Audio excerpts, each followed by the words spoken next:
Hey guys, Garrett with Tactical Repair here. I know it's been a little while since I've done a video, so today I'm going to do something pretty useful for you, and I'm going to go over all the grease fitting locations, just so you don't miss any. I know there's a lot of fittings on these trucks, and it is easy to miss 1 or 2 or 5 or 10 if you don't know where they're all at.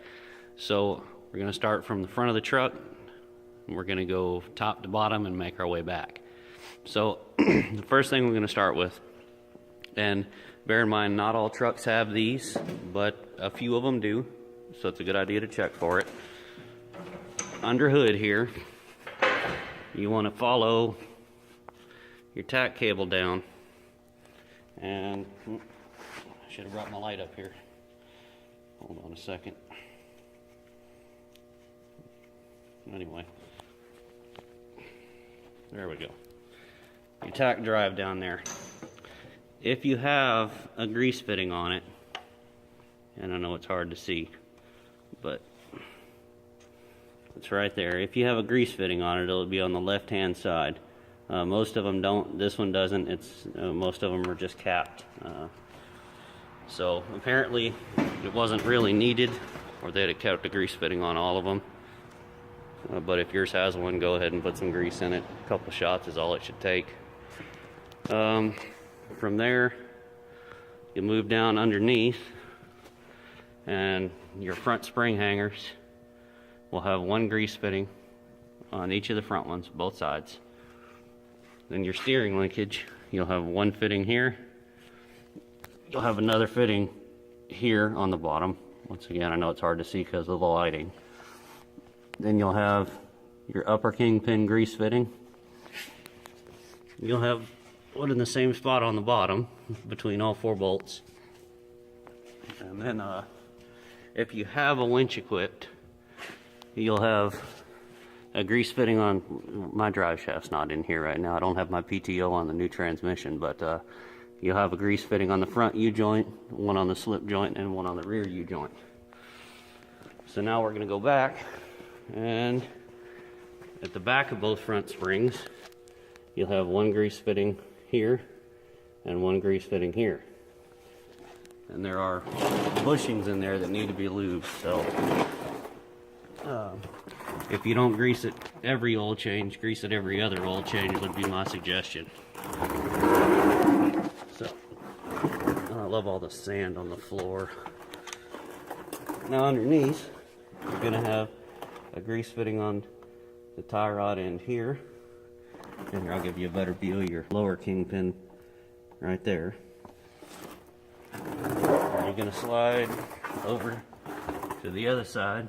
You've got the same. You've got a lower Kingpin grease fitting, the right hand tie rod grease fitting, and one on the upper. And then you've got your grease fittings on the back of the spring pack here, both pivot points on the shackle. And then you've got one grease fitting on the front drive shaft in the front. You've got one on the slip joint and one on the U-joint. On every drive shaft there's going to be 3 grease fittings, one on each U-joint and one on the slip joint. And from there, you're going to want to slide over here, look straight up. You see that little red cap? There's a grease fitting there. That's for the throw-up bearing pivot shaft. And we've got one on the other side as well.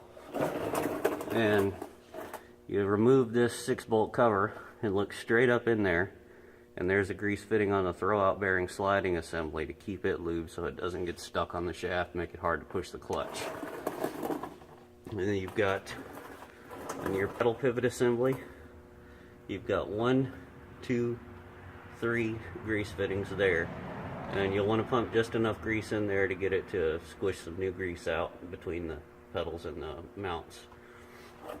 And then on your jack shaft, which is between the transmission and transfer case, you're going to have 3 grease fittings, one on each U-joint, one on the slip joint.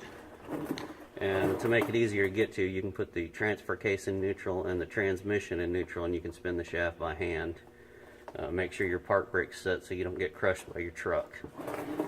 Then look at your speedometer adapter here, and if I can get the lighting just right, you've got a grease fitting on the back of it.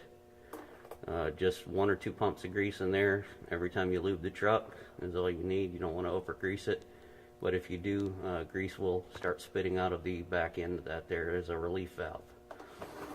So if you do put too much grease, no big deal. Then we'll make our way back. The back side of the transfer case, you've got 2 grease fittings on the outer park brake shoe pivot. You've got 1 grease fitting up there on top where the second pivot is. And you've got 1 grease fitting right there on the back side of the inner shoe. I think that's it for the park brake assembly. Then your rear drive shaft, you've got, of course, 1 on the U-joint, 1 on the slip joint, and 1 on the back U-joint. And then from there, you'll go back under the intermediate axle. Same thing here. You're going to have 1 grease fitting on this U-joint, 1 grease fitting on the slip joint, and then you look back, there will be a grease fitting on the very last U-joint. Now, my truck doesn't have them, and a lot of trucks that are older don't. But see, this is your center suspension trunnion. This is what the whole rear suspension rides on. On the bottom of each cap here, between these 4 bolts, there should be a grease fitting right there in the center.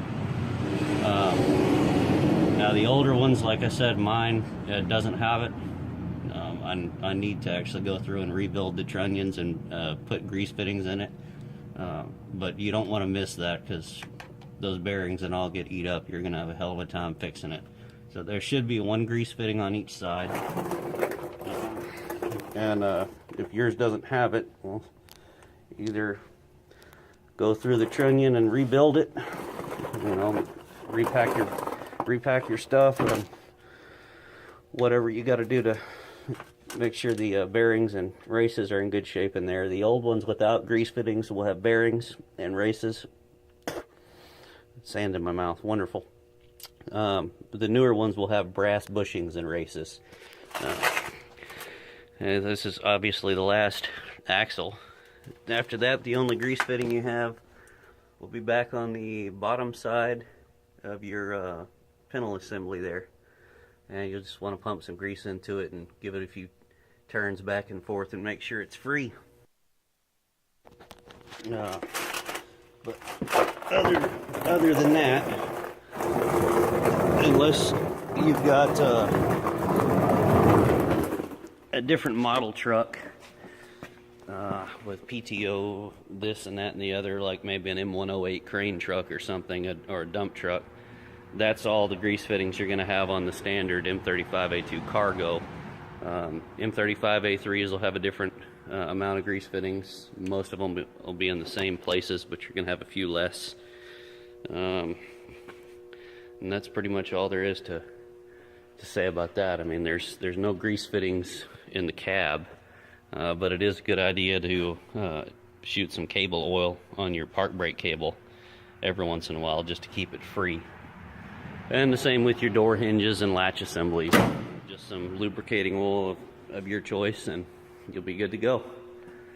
Anyway, so hope that's helpful to you guys, and I'll be back again soon. We'll see you on the next video.